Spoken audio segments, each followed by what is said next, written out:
What is the difference between a vector and a scalar? In physics, math, and engineering, the difference carries a major role. As you may have only heard of a vector from physics, it also holds importance in the real world, specifically in navigating direction, flight, in various branches of engineering, calculus, and in everyday directions. A scalar and a vector are both quantities, just like speed and time. However, the main difference between them is direction. A vector is specified by both length and direction. Length is also expressed as magnitude.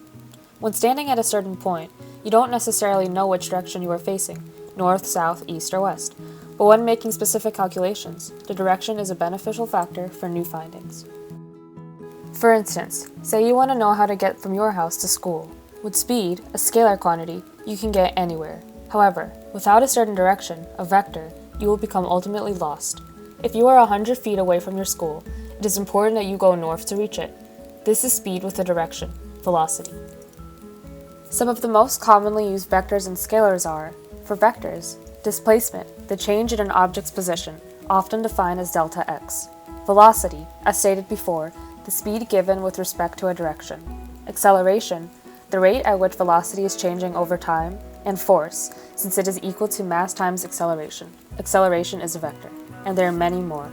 For scalars, these are simply measurements without any direction. For example, magnitude, distance, speed, mass, temperature, volume, and many more.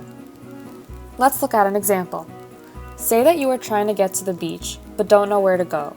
You know that the distance is 29 miles, but which way is unknown. So, you call your friend and they tell you where to go.